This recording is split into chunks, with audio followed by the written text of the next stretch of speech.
Hey, everybody, it's your boy Montel. What's going on? How's everybody doing? So listen, I'm doing this to say I am back. I am back. I've said this before, but I'm coming back with a bang. This video is something that has become such a work of pride because I had the opportunity at San Diego Comic-Con to interview the creator of Iyanu, which is a brilliant, beautiful graphic novel that tells an amazing story that's about to be converted to an animated series on Cartoon Network coming in 2025, Mr. Roye Okupe. I also had the opportunity to chat with Kerri Grant, who is an award-winning writer who's been on so many TV shows, including Doc McStuffins and so many others. And I got a chance to talk with Vincent Edwards, who is a titan and a mainstay in the industry, been in there for 20 plus years. And this man has been in and out of so many different productions. The list is long, and I had the opportunity to sit down and talk with them about bringing Iyanu to the screen and the process and the emotions and everything. But I wanted to bring this to you guys as my way of saying thank you. And thank you so much to my folks at Blur's Eye View and Roomful of Blurs for giving me this opportunity to conduct this interview with a creator who I've come to admire because I read the graphic novel and I love it. I genuinely love the story, and to see it animated really gets me excited. So here you are, guys. The interview with Roye Okupe, Kerri Grant, and Vincent Edwards of Iyanu, the animated series, coming to you. But in the meantime, in between time, please like, share, subscribe, tell your friends about this. Thank you so much for supporting my channel and all of my efforts, and I promise I'll continue to do the best I can. In the meantime, in between time, stay nerdy, stay geeky, stay sexy. I'll see you later.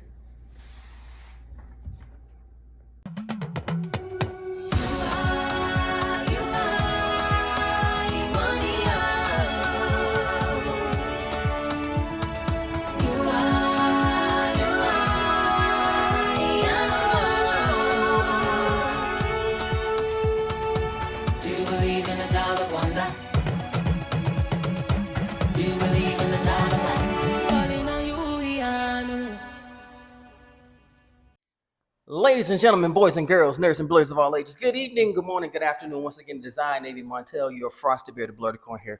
On behalf of Roomful of Blurs and also Blur's Eye View, I am honored, y'all, because today I have the opportunity to chat to three entities here who are making something beautiful and just, I'm a fan already before this came out. So, how's everybody doing today?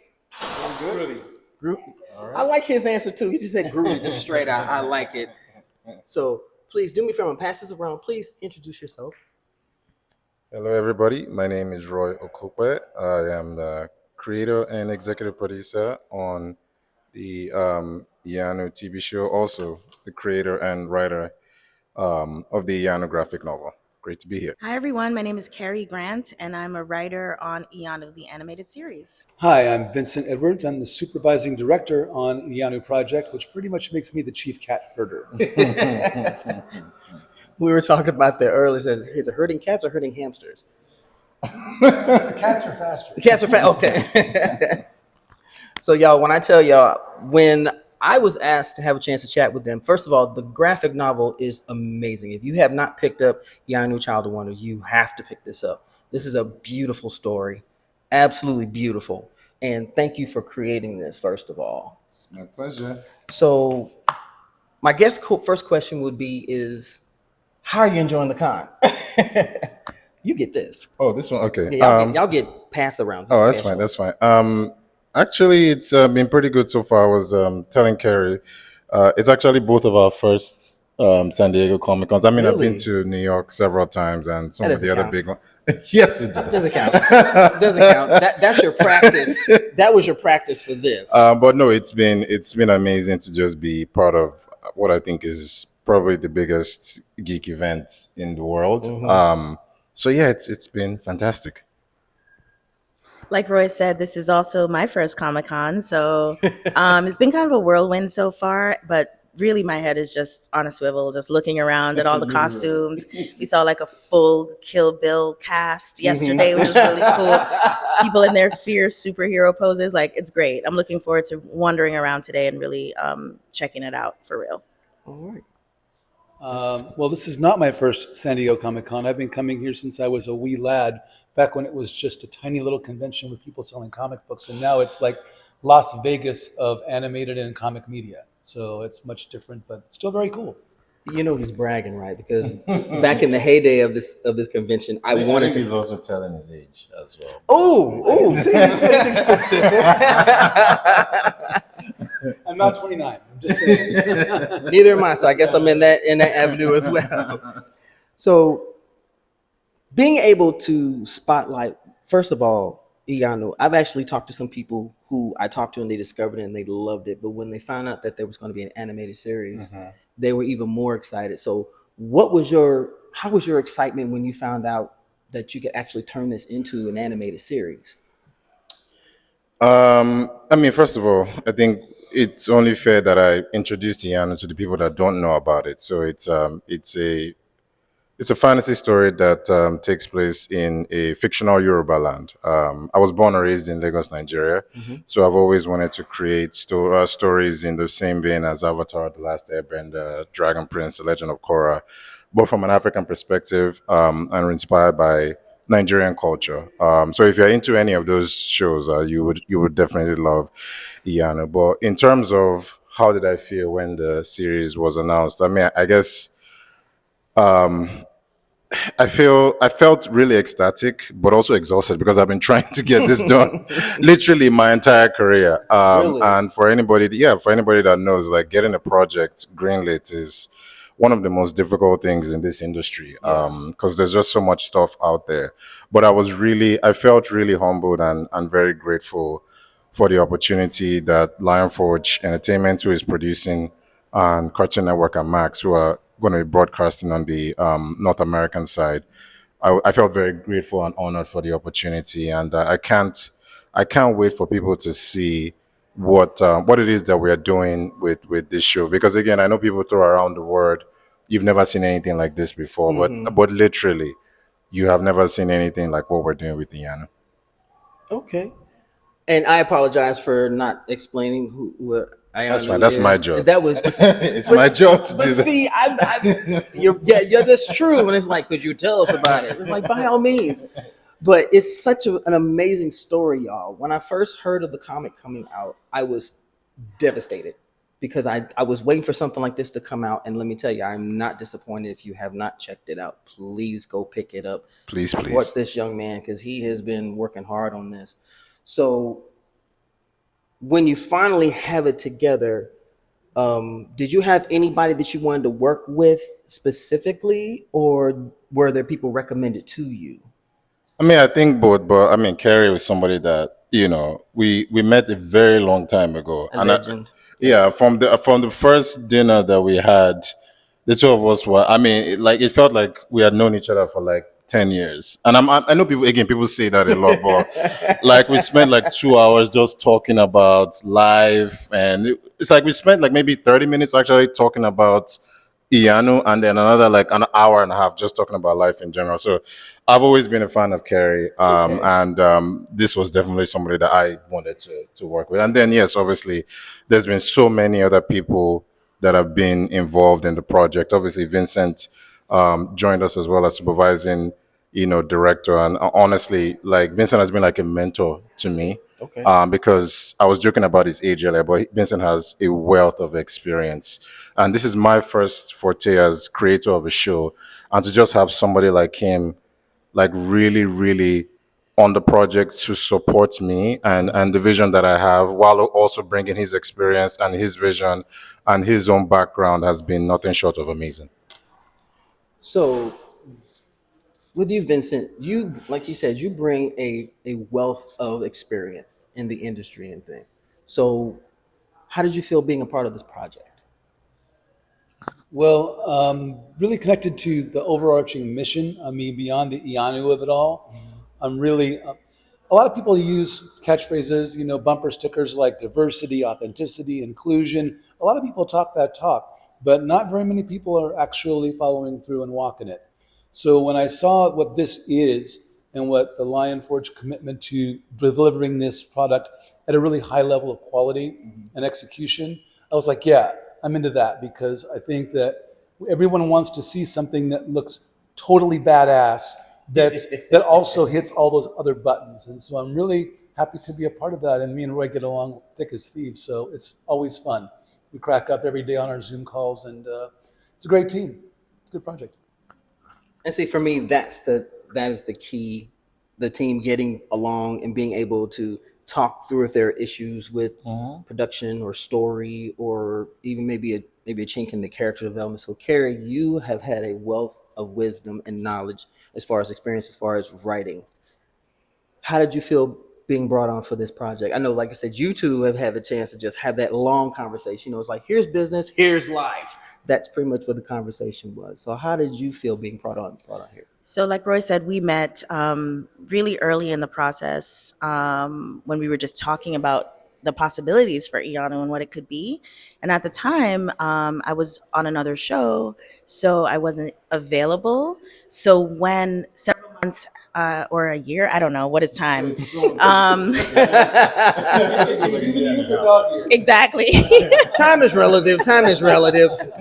We don't know about that thing. We don't care, but some time had passed, and I found out that the show was greenlit, and I was just ecstatic. Like, without even, I didn't even know at the time if I would be working on the show, but I was just rooting for Roy and Erica and the project. And when I found out everything that had happened, including our head writer Brandon being attached to it, I felt really happy. There's no other word for it. I was ecstatic. And then when I got an opportunity to be one of the writers on the show, I knew I wanted to be a part of it.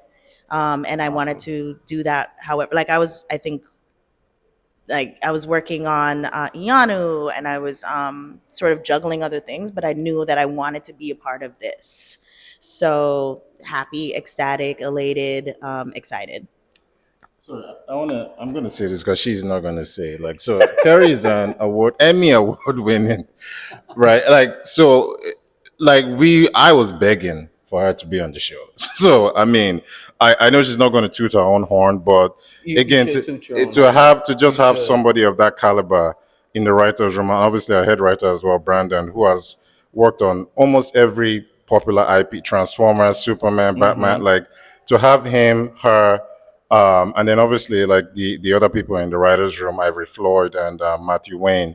A lot of people don't understand that as flashy as animation is, if the story is not right. So the writers' room is literally the first place where if it doesn't go right, everything from there is going to be trouble. Correct. Right. So just having those like really high hitters in the room, I think sets an excellent foundation for the project. And that says a lot, honestly. The project itself, I had a chance to view the clip. I got goosebumps. You saw the clip? We have to kill you now. The secretary will disavow all knowledge of our Military life has prepared me to die. I am ready to go, okay? I will die on this hill. I don't care. And like you said, the buzzwords are thrown around like diversity and inclusion. But I think a lot of times there's the main element in storytelling is missed, and that's being able to relate to the story. Yeah. And you being brought on for this, do you feel like you've helped fulfill that instead of making them buzzwords? Well, Kerri and I were just talking about this last night. You know, there's the lowest common denominator people who need to tell a story. A film story is two. One of them types, and the other one draws pictures in little boxes. And that's me. Because you write a novel, everything has to be in the words. But if you're telling a story with a screenplay, that's only half of the story, because the things that you'll be seeing are the other part of that communication. And so to be able to really kind of steer the moving picture content to an authentic representation of what those story emotional beats are and make those characters come to life. I think that Walt Disney was famously said, it's the illusion of life that we seek to create. And so that's kind of the thing that I know how to do and that I want to bring, and to make these characters really come to life so that we can relate to them on a human, emotional level and really care about their journeys and see a little bit of ourselves in their journeys. That's the craft, and that's what I love. That in itself speaks volumes. And again, as a father, and having my youngest is 16, and being able to tell her about this, and not only does she read it, she hit me and says, "Dad, this is amazing. That's awesome. Where did you get this?" I said, "I stole it." And she's like, "Dad." I'm like, "Oh, okay, I acquired it honestly." Okay. And I even asked her, said, "What was it about the story that you liked?" She says, "Everybody looked like me." She didn't understand a lot of the history as far as in Nigeria, in the culture aspects, but the more she read it, the more it just grabbed her. So with everyone that has read Iyanu so far that you've spoken to, has that been the general consensus? Yeah, I mean, it's funny that your daughter mentioned that because there was a story that one of my now I mean my friends now, but he was a fan, was telling me, sent me a message. I think this is 2.5 years ago when the book first came out, or it might have been another book. But he was at the comic book store with his daughter. I think she was like 8. And he's like, obviously, he's been to comic books his entire life. So Batman, Superman, and all that stuff, which we all love. So he was trying to get her into like Wonder Woman. He showed her all these different things, and like she wasn't really interested in anything. And he just got frustrated. I was like, you know what, whatever, just go over there. I'll go and get my books, and we can leave. And like, and then literally like 10 minutes later, Same. His daughter comes running to him, daddy, I found one. I was like, oh, okay, like what is it going to be? Did you see Wonder Woman? So she drags him to one of my books and points to the cover, and he's like, that one. I was like, oh, I've never heard about this book before. Why do you like this one? And she said, because she looks like me. Right. So to me, those are really the moments where it really just transcends, as a creator, like your wildest imaginations of the impact that you're making to people. Because that's just one story. There's other stories that I've probably never heard before about people having that same experience, like you just said now. And to me, again, I know we throw out the words like diversity, inclusion, and all that, and it's become a marketing thing now. But it actually truly matters. But the last thing I would say to that as well is, as much as this is a very authentic story to Nigerian culture, Iyanu is for everybody. Like, I don't care where you're from, what your background is, what country you live in. I created this story to be truly authentic and specific to Nigerian culture. But at the heart of it, these characters, not just in the book and what people are going to see on the show, anybody from any part of the world, no matter how old you are, from kids to adults, everybody can see themselves in this character. Yeah. I'd like to tag on that, please. There's a couple of phrases that we've heard a couple of times, that people that look like me. This is a really key idea, which has been resonating through this project, because kids in the world are very accustomed to seeing content and characters and stories about people that look a certain way. But we've had very little of that sort of thing for people that are a little bit more melanin content.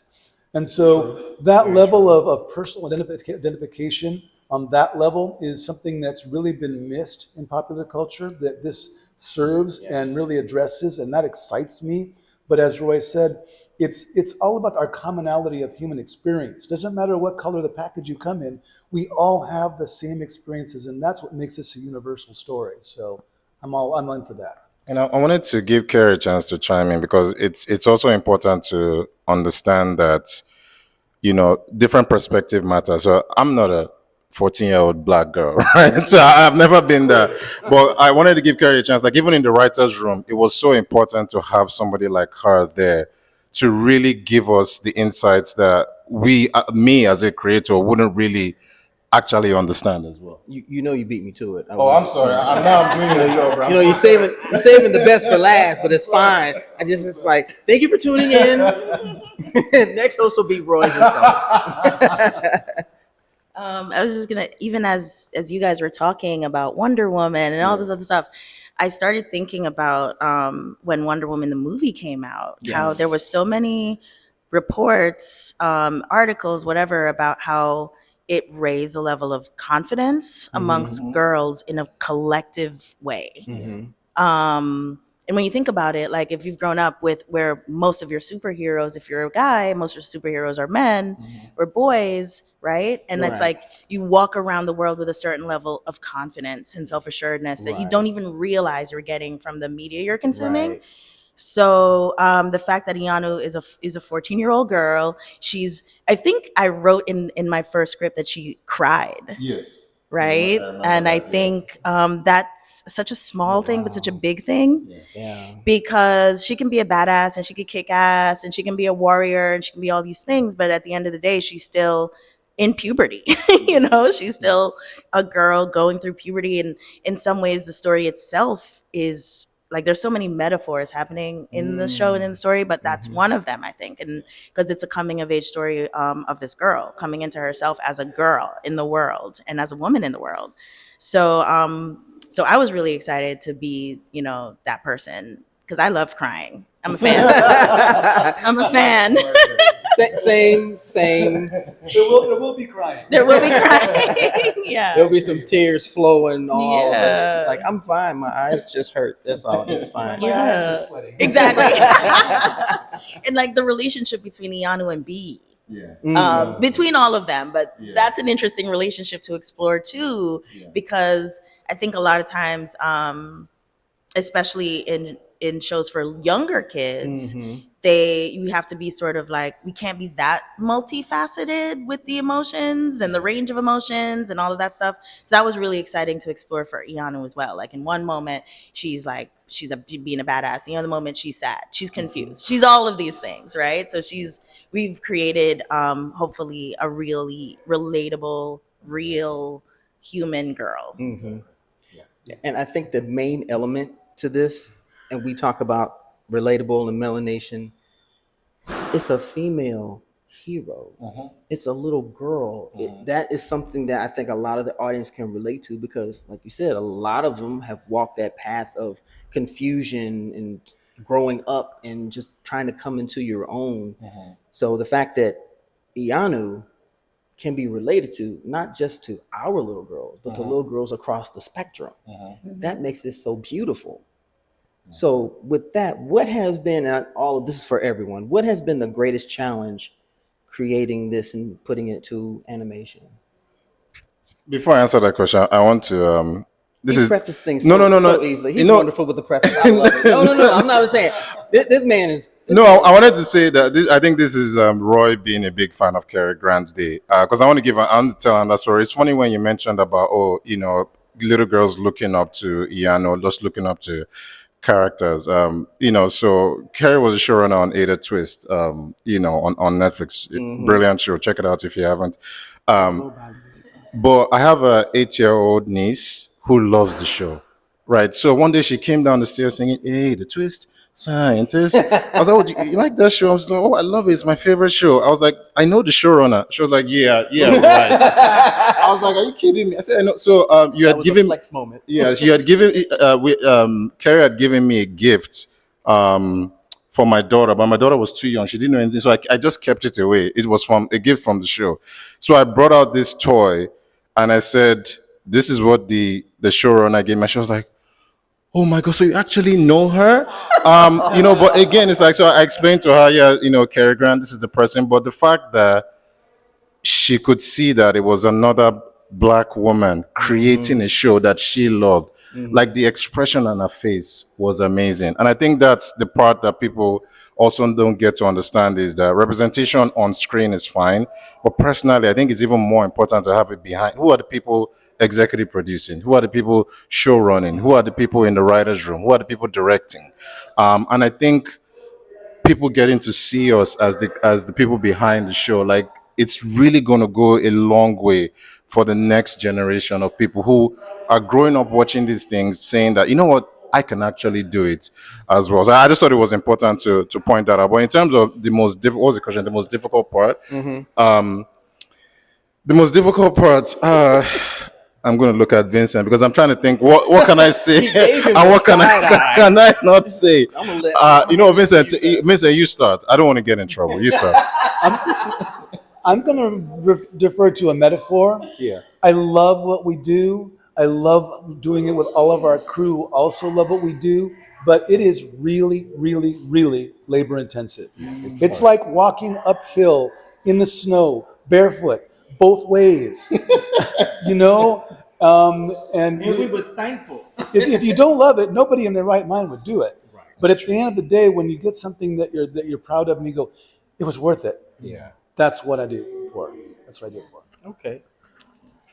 I will say the world that Roy created is so vast. Yes. And there's so many amazing characters and locations and sets. And so getting a sense of just the mythology and also the added layer of it being Nigerian mythology that we admit most of us had to sort of learn about through Roy, but also just kind of figuring out who was who and what was what, and then deciding what to amplify in the series Really? or really just how to lift it off the page into a three-dimensional medium. Like, I think that was challenging, but it was a welcome challenge because once we all, like, I'll give Brandon a shout out again, like really laid it out.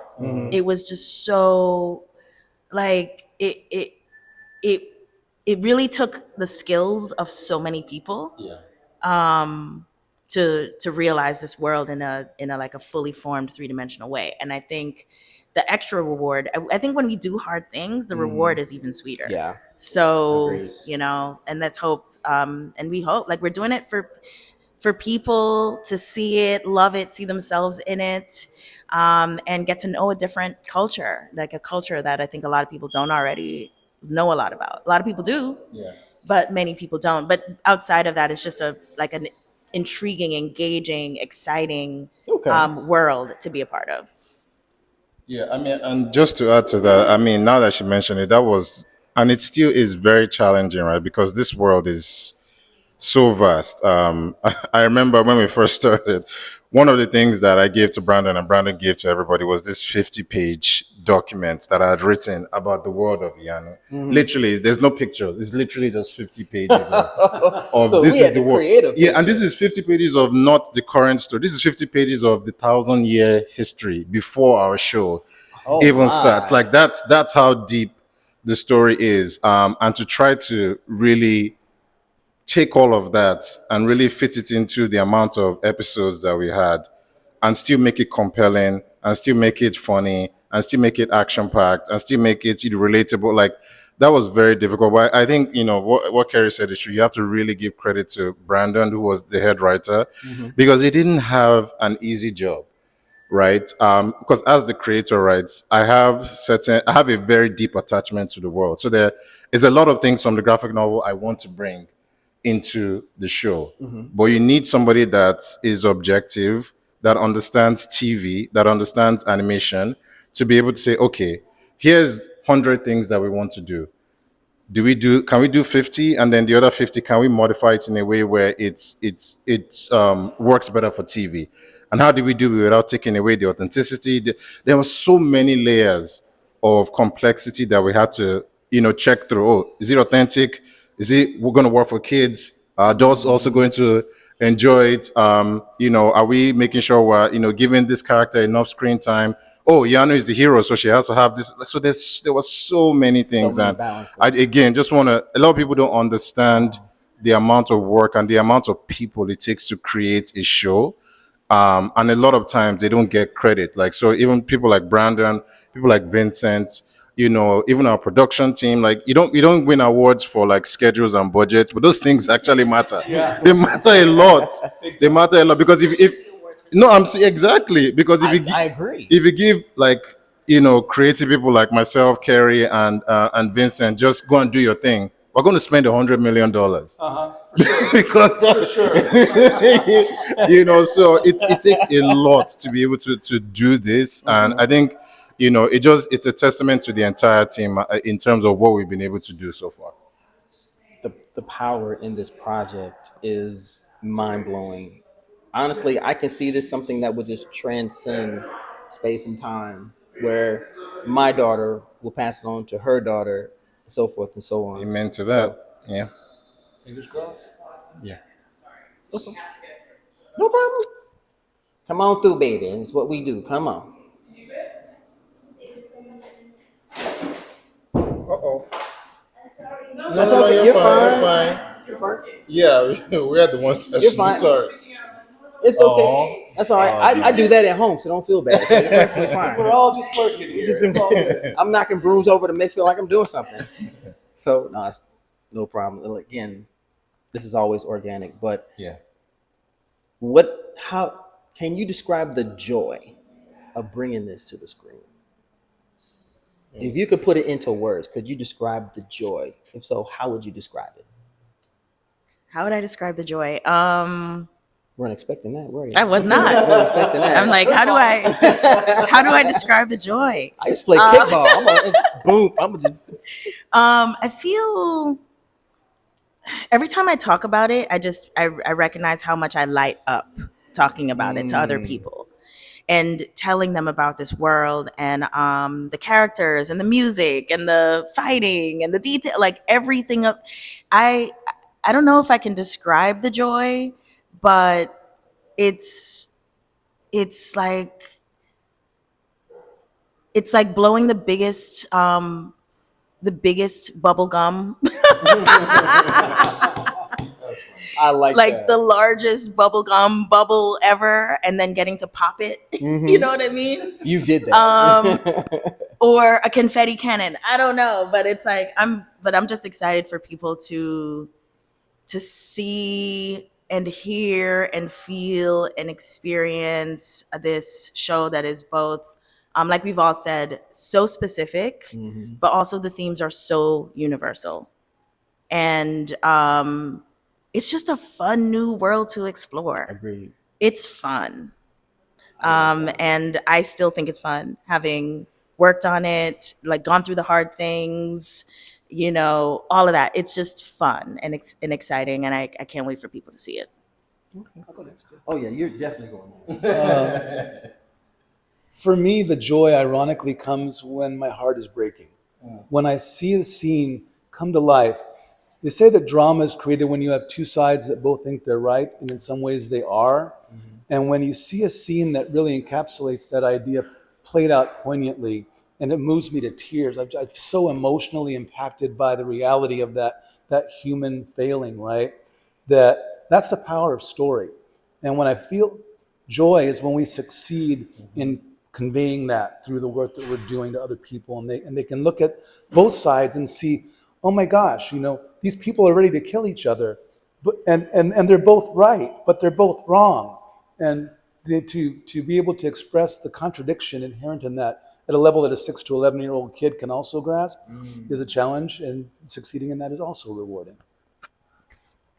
And he's not lying about that. There's been times where like we are either looking at animatics or looking at the actual animation, and we look at each other. I'm like, it's like we're getting tears in our eyes, because even for us that we know the story, right? It's like, and that also happened even in the writers' room as well, where it's like there's a lot of heavy emotions, but it's not done in a way where it's gratuitous or forced. It's actually really natural. So I mean, I'm glad he said that. I mean, for me, it's more of just, and I mean, just joy in being able to. I feel very lucky, first of all, to be able to be in this position to have my graphic novel be adapted. But and I'm excited for people to check it out on screen when it comes out. But for me, there's a wealth of gratitude that I feel being surrounded by people that actually supports me, right? It's not always easy to find a group of people that come under one banner and have one vision and one goal. And it's not, I'm not saying that you don't disagree about things. Like Vincent was saying, yeah, we get along. There's times we go back and forth on Zoom for like 45 minutes. I believe it. And I'm like, no, I don't believe that. And he's like, oh, no, yeah, I believe that. No, we're going to do it this way. I'm not going to say what, but literally like 3 days ago, we had a 45-minute argument about something that was so inconsequential.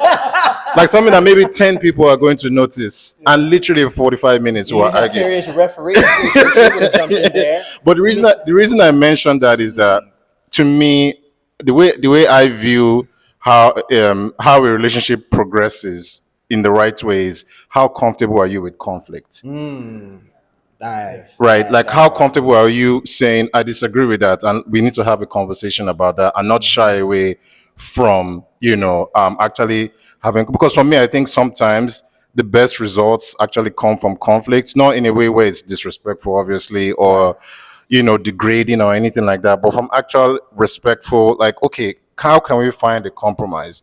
And I think that's one thing that, again, even from the writers room where it first started up until what we're doing now, is something that I'm very grateful for. And I also want to really just send a shout out to Lionforge Entertainment as well. Yes. Because I have never been a show creator or executive producer. I was given this opportunity by Lionforge, to really create a vision for this show and being supported with people to help me execute. That doesn't happen every day. So if you look at the likes of, Dave Stewart and Stephanie Sperber, like, personally, every single day I'm thankful, to them. And obviously, Kerri and Vincent, even our marketing team, Karma, she's never going to show her face on camera or whatever, but I want to shout her out as well. Yeah, I know. She's already. But people like, Karma, Amy Taylor, who also helps us with merchandising and marketing. Like, this team is so huge, but everybody actually truly believes in Iyanu. And it's not just about, okay, how can we make the most money? It's like people actually want to get this out there because everybody believes that this is a show that just has something special. So for me, it's really gratitude for the team that works on this on a daily basis, and every single person that has come on board Iyanu. And Vincent can verify this for me. It's not just me as the creator saying it. Everybody gives everything to this show. Everybody gives everything. And to me, I will eternally be grateful for having a team that just goes to bat every day to make sure that this thing is one of the best things that we're going to put out there. I'm blown away by this, honestly. And I mean, if you did, it's fine. It just bounced right back in my hand, like, oh, you're fine. But I tell you, to be around y'all is very inspiring, simply because each of you have brought something. You created it. You're writing on it. He's bringing his experience. Brandon's not here, who's writing on it as well. This, as a fan, as someone who's read this story and been able to pass it on to other people, this is amazing. It's absolutely amazing. Thank you. Now, whether you believe it or not, y'all are superheroes and you're in your own pantheon in your Rubaland. That's all I gotta say. That's all I gotta say. Reading capes? Real heroes don't wear capes. Didn't you see Watchmen? Oh my God, that's not how that works. I don't ever want to wear a cape. It never ends well. Right? I've seen The Incredibles. I know. That's funny. I actually got that reference. See, that means you're right there. You're right there. So, if you could tell everyone who's watching something from your heart about the project, about your experience or anything, what would you tell them?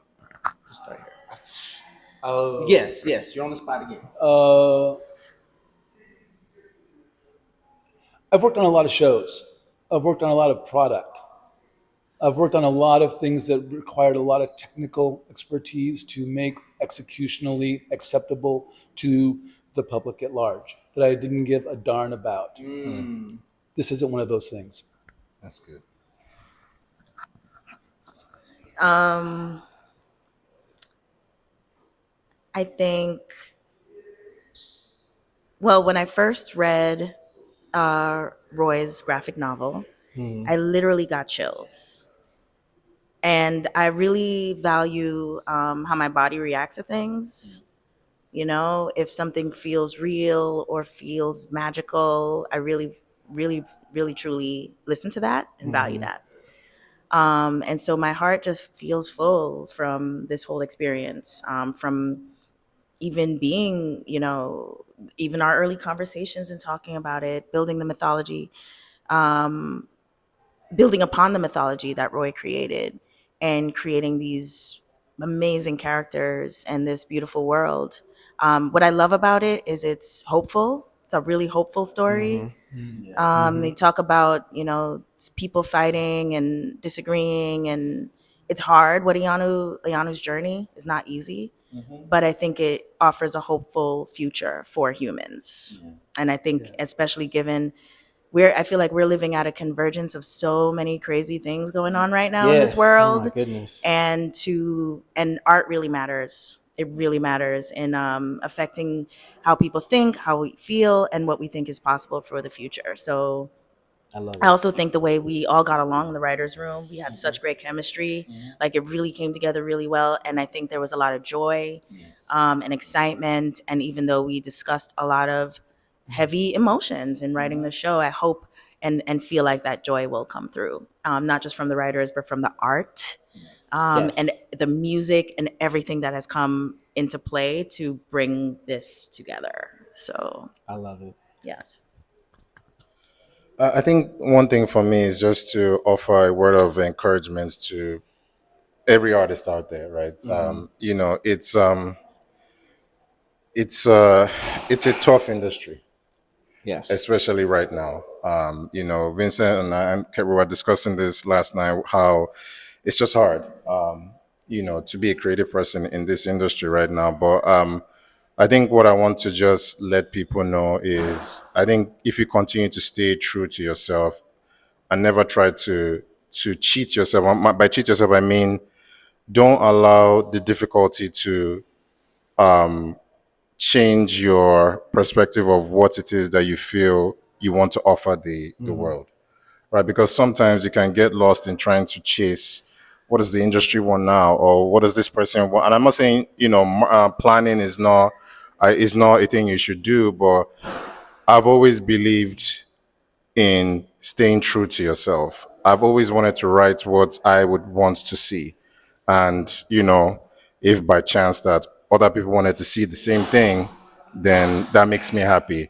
But for me, I have always believed in staying true to who you are. It has taken me a very long time to get here. I released my first animated short film in 2008.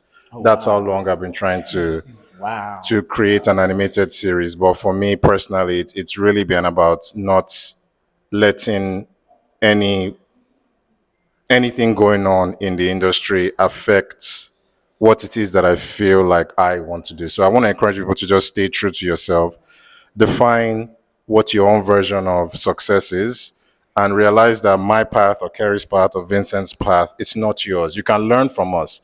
You can take, you know, tidbits from the things that we are saying, but ultimately your path is going to be different. And I think people need to really just understand that, like, just continue to believe in yourself. And I think if you continue to do the right thing, I think I said this on a panel yesterday. I think life will more often than not give you one chance, and if you're ready for that chance, then you can achieve, you know, some of the things that I think you've always been dreaming of. So I just want to offer, because I know it's really hard and very tough out there right now for creative people. So I just want, because I know what it's like being on the other side, watching somebody that has achieved something that I want to achieve. And I think sometimes we on this end don't do a enough job of encouraging other people that are coming behind us. Agreed. How old are you? Because you're coming off as this sagely master with the 2006.